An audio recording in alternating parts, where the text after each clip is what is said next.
I've known Jeff Kirby for well over 30 years. I worked for Farm Bureau for 40 years, and I've been there for a few years when Jeff started as a young attorney, and we just built a great relationship for a long time after that.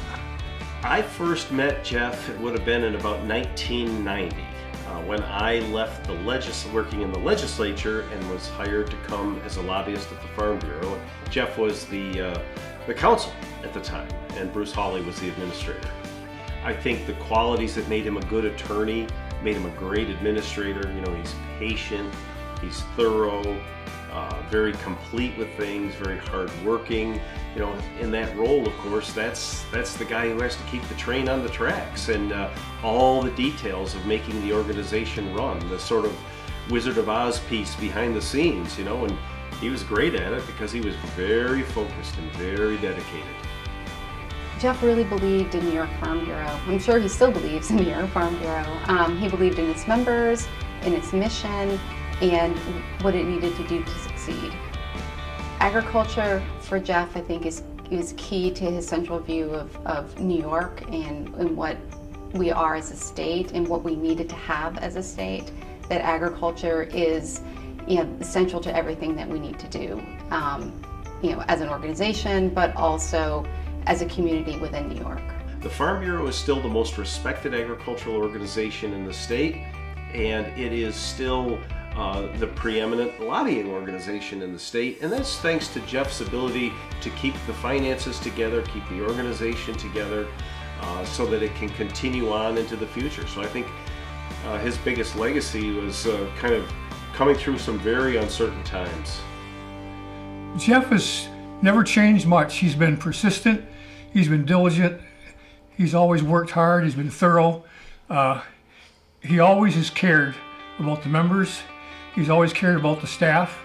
You know, one of the neat things that I recall actually Dean Kleckner, a former president of Farm Bureau, saying was that a state like New York is a very unique state in that we have such a diversified agriculture, and there's so many different commodities.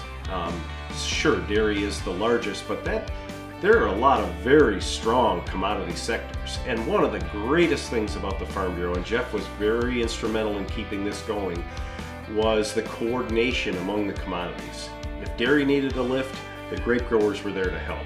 You know, if the grain people needed a lift, the dairy people were there to help. And everybody pulled together. You didn't have that sort of commodity tension there.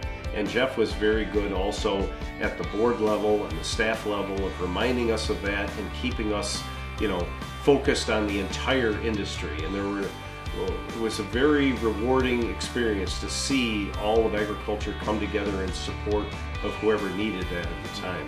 Every farmer was Jeff's brainchild, so to speak.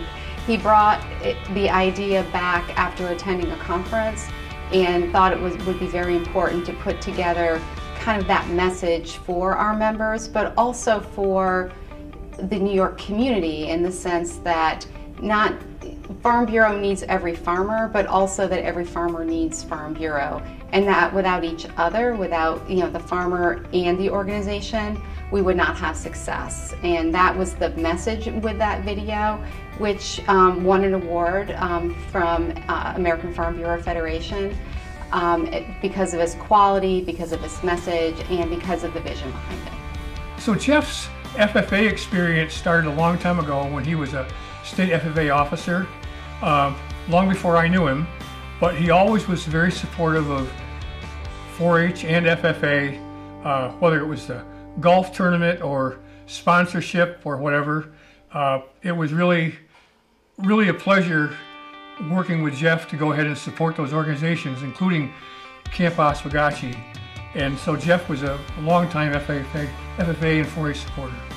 Jeff deserves this award because he was basically a person that was always there for the members of Farm Bureau. Whether you were a board member, he was fair, he was diligent, he was persistent, and he was supportive. And whatever it was, he always did the right thing. So Jeff really deserves the Distinguished Service Award.